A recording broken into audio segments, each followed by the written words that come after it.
എരിവുള്ള സ്നാക്കൊക്കെ ആണെന്നുണ്ടെങ്കിൽ ഒരാൾക്ക് ഒരെണ്ണം മതി കേട്ടോ. വയറ് നിറയാൻ ഇഫ്താറിൻ്റെ സമയത്തോ ബ്രേക്ക്ഫാസ്റ്റിനോ ഡിന്നറിനോ അല്ലെങ്കിൽ ഈവനിങ് സ്നാക്കോ ആയിട്ടൊക്കെ റെഡിയാക്കി എടുക്കാൻ പറ്റിയിട്ടുള്ളതാണ്. അപ്പോൾ ആദ്യം തന്നെ ഇത് റെഡിയാക്കി എടുക്കാൻ വേണ്ടിയിട്ട് ഞാൻ എന്താ ഒരു ബൗളിലേക്ക് 1 ടേബിൾ സ്പൂൺ പഞ്ചസാരയും പിന്നെ 1 ടീസ്പൂൺ ഇൻസ്റ്റൻറ്റ് ഈസ്റ്റും പിന്നെ ഇതിലേക്ക് 1/2 കപ്പ് ഇളം ചൂടുള്ള വെള്ളം കൂടെ ഒഴിച്ചു കൊടുത്തിട്ട് നന്നായിട്ടൊന്ന് മിക്സ് ചെയ്ത് കൊടുക്കാം. വലിയ തരിയുള്ള ഒരു ഈസ്റ്റൊക്കെ ആണെന്നുണ്ടെങ്കിൽ ഇതുപോലെ മിക്സ് ചെയ്ത് കൊടുത്തിട്ട് പിന്നെ ഒരു 10-15 മിനിറ്റ് ഒന്ന് മാറ്റി വെക്കണം കേട്ടോ, ഫെർമെൻറ്റ് ആവാൻ വേണ്ടിയിട്ട്. ഇതിപ്പോൾ ഇൻസ്റ്റൻറ്റ് ഈസ്റ്റ് ആയതുകൊണ്ട് അതിൻ്റെ ഒന്നും ആവശ്യമില്ല. ഇതുപോലെ നന്നായിട്ടൊന്ന് മിക്സ് ചെയ്ത് കൊടുത്തിട്ട് നമുക്കിതിലേക്ക് പൊടി ചേർത്ത് കൊടുക്കാം. അപ്പോൾ ഞാനിതാ 2 കപ്പ് മൈദയാണ് കേട്ടോ എടുത്തിട്ടുള്ളത്. 2 കപ്പ് മൈദ ഇതിലേക്ക് ചേർത്ത് കൊടുക്കുന്നുണ്ട്. പിന്നെ പാകത്തിനുള്ള ഉപ്പും 1 ടേബിൾ സ്പൂൺ ഓയിലും കൂടെ ഒഴിച്ചു കൊടുത്തിട്ട് ഒന്നങ്ങ് മിക്സ് ചെയ്ത് കൊടുക്കാം. എന്നിട്ട് ഇത് നന്നായിട്ട് കുഴച്ചെടുക്കാം. കൈ വെച്ചിട്ട് കുറച്ച് സമയം വെച്ചിട്ട് തന്നെ നന്നായിട്ടൊന്ന് കുഴച്ചെടുക്കാം കേട്ടോ. അപ്പോൾ ഇതുപോലെ നല്ല സോഫ്റ്റ് ആയിട്ടൊന്ന് കുഴച്ചെടുത്തതിന് ശേഷം മുകളിൽ കുറച്ച് ഓയിലൊന്ന് സ്പ്രെഡ് ചെയ്ത് കൊടുത്തിട്ട് ഒന്ന് മാറ്റി വെക്കാം. പിന്നെ വെള്ളം നമുക്ക് ഇനി വെള്ളം വേണമെന്ന് തോന്നുകയാണെന്നുണ്ടെങ്കിൽ ആ ഒരു സമയത്ത് ഇളം ചൂടുള്ള വെള്ളം തന്നെ ചേർത്ത് കൊടുത്തിട്ട് നന്നായിട്ടൊന്ന് കുഴച്ചെടുത്താൽ മതി. ഇനി 1 മണിക്കൂർ നമുക്കിതൊന്ന് റെസ്റ്റ് ചെയ്യാൻ വേണ്ടിയിട്ട് മാറ്റി വെക്കാം, പൊങ്ങാൻ വേണ്ടിയിട്ട്. അപ്പോൾ അതവിടെ കവർ ചെയ്തിട്ട് മാറ്റി വെക്കാം. ഇനി ഇതാ ചിക്കൻ്റെ ബ്രസ്റ്റ് പീസ് എടുത്തിട്ടുണ്ട്. അത് നമുക്കിത് ഇതുപോലെ നീളത്തിൽ ഒന്ന് കട്ട് ചെയ്തെടുക്കാം കേട്ടോ. ഇതുപോലെ സ്ട്രിപ്സ് ആയിട്ടൊന്ന് കട്ട് ചെയ്തെടുത്തിട്ട് ഒരു ബൗളിലേക്ക് മാറ്റാം. ഇതിലേക്ക് പാകത്തിനുള്ള ഉപ്പും പിന്നെ ഗാർലിക് പൗഡർ ചേർത്ത് കൊടുക്കുന്നുണ്ട് 1 ടീസ്പൂൺ. ഗാർലിക് പൗഡർ ഇല്ലെങ്കിൽ വെളുത്തുള്ളി പേസ്റ്റ് 1/2 ടീസ്പൂൺ ചേർത്ത് കൊടുത്താൽ മതി. ഇനി ഇതിലേക്ക് പാപ്രിക്ക പൗഡറാണ് കേട്ടോ 1 ടീസ്പൂൺ ചേർത്ത് കൊടുക്കുന്നത്. പാപ്രിക്ക പൗഡർ പറഞ്ഞാൽ ക്യാപ്സിക്കത്തിൻ്റെ പൊടിയാണ്. അപ്പോൾ അതില്ലെങ്കിൽ അതിന് പകരം നിങ്ങൾക്ക് വേണമെന്നുണ്ടെങ്കിൽ മുളക് പൊടി ചേർത്ത് കൊടുക്കാം. ഇനി ഇതിലേക്ക് 1 ടീസ്പൂൺ ഒറിഗാനോ ചേർത്ത് കൊടുക്കുന്നുണ്ട്. പിന്നെ ഒരു 1.5 ടീസ്പൂണ് സോയാ സോസും പിന്നെ ഒരു കോഴിമുട്ടയും കൂടെ ചേർത്ത് കൊടുത്തിട്ട് നന്നായിട്ടൊന്ന് മിക്സ് ചെയ്ത് കൊടുക്കാം. അപ്പോൾ ഇതുപോലെ നന്നായിട്ട് മിക്സ് ചെയ്ത് കൊടുത്തിട്ട് ഇതവിടെ മാറ്റി വെക്കാം. ഇനി ഇതാ നമ്മുടെ മാവ് നന്നായിട്ട് പൊങ്ങി വന്നിട്ടുണ്ട് കേട്ടോ 1 മണിക്കൂറായപ്പോഴേക്കും. ഇനി ഇതിലുള്ള എയറൊക്കെ ഒന്ന് കളയണം. എയറൊക്കെ ഒന്ന് കളഞ്ഞ് വീണ്ടും ഒന്നും കൂടെ അങ്ങ് കുഴച്ചെടുത്തതിന് ശേഷം ഇതുപോലെ നമുക്ക് നീളത്തിലൊന്നാക്കിയെടുത്തിട്ട് ഒന്ന് കട്ട് ചെയ്ത് ചെറിയ ഓരോ ബോൾസ് ആക്കി എടുക്കണം. ഓരോ കട്ടും എടുത്തിട്ട് ഇതുപോലെ ഓരോ കുഞ്ഞു ബോൾസ് ആക്കി എടുക്കുക. നമുക്ക് വലുപ്പമൊക്കെ നമുക്ക് എത്ര വേണം എന്നുള്ളത് നമുക്ക് തീരുമാനിക്കാം കേട്ടോ. ഏറ്റവും ചെറുത് ഉണ്ടാക്കിയെടുക്കുകയാണെന്നുണ്ടെങ്കിൽ കൂടുതൽ ഭംഗിയാണ്. പിന്നെ നമ്മൾ വേഗത്തിൽ ഇതൊക്കെ തീർക്കാൻ വേണ്ടിയിട്ട് വേണമെങ്കിൽ കുറച്ച് വലിയ ബോൾസൊക്കെ ആക്കാം. അപ്പോൾ ഇതിനേക്കാളും ഞാൻ കുറച്ചൊരു വലിയ ഒരു ബോൾസ് ആട്ടോ ആക്കിയെടുത്തിട്ടുള്ളത്. ഇതിനേക്കാളും ചെറുതാക്കിയാലും നല്ലതാണ്. അപ്പോൾ ഇതുപോലെ ബോൾസ് ആക്കി എടുത്തിട്ട് ഇനി ഇതൊന്നങ്ങ് പരത്തിയെടുക്കുന്നുണ്ട്. കുറച്ചൊരു തിന്നായിട്ട് പരത്തിയെടുക്കാം കേട്ടോ. ഇത് ഒന്നും കൂടി അങ്ങ് പൊങ്ങി വരും കുറച്ച് സമയം ഒന്ന് വെക്കുന്ന സമയത്ത്.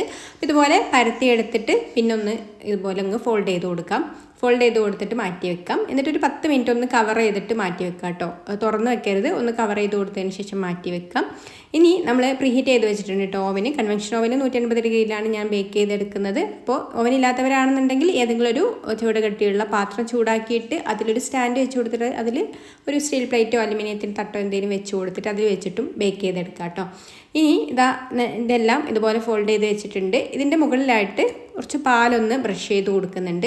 ഇതുപോലെ പാല് 2 സൈഡിലും ബ്രഷ് ചെയ്ത് കൊടുത്തിട്ട് ആദ്യം ഒരു സൈഡിൽ പാല് ബ്രഷ് ചെയ്ത് കൊടുത്തിട്ട് പിന്നെ അതിൻ്റെ മുകളിൽ ബ്രെഡ് ക്രംസ് ഇതുപോലെ ഇട്ട് കൊടുക്കുന്നുണ്ട്. എന്നിട്ട് മറ്റേ സൈഡിലും ഇതുപോലെ തന്നെ ചെയ്യുന്നുണ്ട് കേട്ടോ. മറിച്ച് വെച്ചിട്ട് 2 സൈഡിലും ഇതുപോലെ ചെയ്തതിന് ശേഷം നമുക്കിത് 180 ഡിഗ്രിയിൽ പ്രീഹീറ്റ് ചെയ്ത് ഓവനിൽ ഒരു 20 മിനിറ്റ് ഒന്ന് ബേക്ക് ചെയ്തെടുക്കാം. അപ്പോൾ ഇതുപോലെ ബേക്കായിട്ട് കിട്ടും. ഇനി നമുക്ക് ചിക്കൻ ഫ്രൈ ചെയ്തെടുക്കാൻ വേണ്ടിയിട്ട് അത് കോട്ട് ചെയ്തെടുക്കാനുള്ള ഒരു പൊടി റെഡിയാക്കി എടുക്കാം. അപ്പോൾ അതിനായിട്ട് മൈദയും കോൺഫ്ലവറും പകുതിയാണ് കേട്ടോ എടുത്തിട്ടുള്ളത്. ഞാൻ 2 വലിയ സ്പൂണ് ഇതുപോലെ മൈദ എടുത്തിട്ടുണ്ട്. അതുപോലെ തന്നെ 2 വലിയ സ്പൂണ് കോൺഫ്ലവറും എടുത്തിട്ടുണ്ട്. ഇതിലേക്ക് പാകത്തിനുള്ള ഉപ്പും ചേർത്ത് കൊടുക്കാം. പിന്നെ അല്പം മുളക് പൊടിയും കൂടി ചേർത്ത് കൊടുത്തിട്ട് നന്നായിട്ടൊന്ന് മിക്സ് ചെയ്ത് കൊടുക്കാം. ഇനി നമ്മൾ മാരിനേറ്റ് ചെയ്ത് വെച്ചിട്ടുള്ള ഒരു ചിക്കൻ്റെ ഓരോ പീസും എടുത്തിട്ട് ഇതുപോലെ അങ്ങ് കോട്ട് ചെയ്ത് കൊടുക്കാം. കോട്ട് ചെയ്ത് കൊടുത്ത് മാറ്റി വെക്കാം. എന്നിട്ട് നല്ല ചൂടായിട്ടുള്ള ഓയിലിലേക്ക് ഇതുപോലെ വെച്ച് കൊടുത്തിട്ട് ഓരോന്നായിട്ട് ഇതുപോലെ വെച്ച് കൊടുക്കണം കേട്ടോ. എന്നിട്ട് ഫ്രൈ ആക്കി എടുക്കാം. ഒരു സൈഡ് റെഡി ആയിട്ട് വരുന്ന സമയത്ത് ഇതുപോലെ ഒന്ന് തിരിച്ചിട്ട് കൊടുക്കുക. പിന്നെ ബ്രസ്റ്റ് പീസ് ആയതുകൊണ്ട് എല്ലൊന്നും ഇല്ലാത്തതുകൊണ്ട് തന്നെ പെട്ടെന്ന് കുക്കായിട്ട് വരും കേട്ടോ. അപ്പോൾ നന്നായിട്ടങ്ങ് 2 സൈഡും നന്നായിട്ടങ്ങ് മൊരിച്ചെടുത്ത് കഴിഞ്ഞാൽ ഇതുപോലെ ആയിക്കഴിഞ്ഞാൽ പൊരിയെടുക്കാം. ഇനി നമുക്ക് ഇത് റെഡിയാക്കി സെറ്റായി ചെയ്തെടുക്കണം. അപ്പോൾ അതിനായിട്ട് നമുക്കൊരു സോസ് വേണം കേട്ടോ. അപ്പോൾ ഞാനിതാ കുറച്ച് മയോണൈസ് എടുത്തിട്ടുണ്ട്. അതിലേക്ക് ടൊമാറ്റോ സോസും കൂടി ചേർത്തിട്ട് ഒന്നങ്ങ് മിക്സ് ചെയ്ത് കൊടുത്തൊരു സോസ് റെഡിയാക്കി എടുക്കുന്നുണ്ട്. ഇനി നമ്മളിതാ റെഡിയാക്കി എടുത്തിട്ടുള്ള ഒരു ബേക്ക് ചെയ്ത് വെച്ചിട്ടുള്ളതുണ്ടല്ലോ അത് ഒന്ന് ഇതുപോലെ തുറന്ന് കൊടുക്കുക. അതിൻ്റെ ഒരു നടുഭാഗം ഒന്നിങ്ങനെ ഓപ്പൺ ചെയ്തതിന് ശേഷം അതിൻ്റെ ഉള്ളിലേക്ക് നമ്മൾ ഈ ഒരു റെഡിയാക്കി എടുത്തിട്ടുള്ള സോസ് ഒന്ന് കംപ്ലീറ്റ് ആയിട്ടൊന്ന് സ്പ്രെഡ് ചെയ്ത് കൊടുക്കുകയാണ്. എല്ലാ ഭാഗത്തും അടിയിലും മുകളിലും 2 സൈഡിലും ആക്കി കൊടുക്കുന്നുണ്ട്. ഇനി ഇതിൻ്റെ ഉള്ളിലായിട്ട് നമുക്ക് ഇഷ്ടമുള്ള വെജിറ്റബിൾസൊക്കെ ചേർത്ത് കൊടുക്കാം കേട്ടോ. സവാളയോ അതുപോലെ കുക്കുംബറൊക്കെ ചേർത്ത് കൊടുക്കാം. ഞാൻ ഇവിടെ ഗ്രീൻ ലെറ്റ്യൂസും വെച്ച് കൊടുക്കുന്നുണ്ട്, അതുപോലെ വൈറ്റ് ലെറ്റ്യൂസും വെച്ച് കൊടുക്കുന്നുണ്ട്, പിന്നെ ക്യാപ്സിക്കത്തിൻ്റെ ഒരു ചെറിയ പീസും വെച്ച് കൊടുക്കാം. ഇനി ഇതിൻ്റെ ഒരു ഭാഗത്തായിട്ട് ചിക്കൻ്റെ ഒരു 2 പീസും വെച്ച് കൊടുക്കുന്നുണ്ട് കേട്ടോ.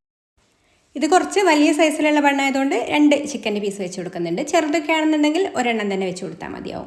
ഇനി കുറച്ച് സോസും കൂടെ ഇതുപോലെ ആക്കി കൊടുത്തിട്ട് സെർവ് ചെയ്യാം. അപ്പോൾ അടിപൊളി ടേസ്റ്റിലുള്ള ചിക്കൻ ബ്രോഡ്ജസ് റെഡി ആയിട്ടുണ്ട്. നല്ലൊരു ടേസ്റ്റ് തന്നെയാണ് കേട്ടോ. ഇത് ഒരെണ്ണം കഴിച്ചാൽ മതി വയറ് നിറയാൻ. അപ്പോൾ ഇഷ്ടമായിട്ടുണ്ടെങ്കിൽ ലൈക്ക് ചെയ്യാനും ഷെയർ ചെയ്യാനും ചാനലൊന്ന് സബ്സ്ക്രൈബ് ചെയ്യാനും, ഫേസ്ബുക്കിലാണ് കാണുന്നതെന്നുണ്ടെങ്കിൽ പേജൊന്ന് ഫോളോ ചെയ്ത് സപ്പോർട്ട് ചെയ്യാനും കൂടി മറക്കല്ലേ. അപ്പോൾ ഇനി മറ്റൊരു നല്ല റെസിപ്പിയുമായിട്ട് അടുത്ത വീഡിയോയിൽ കാണാം. Thanks for watching.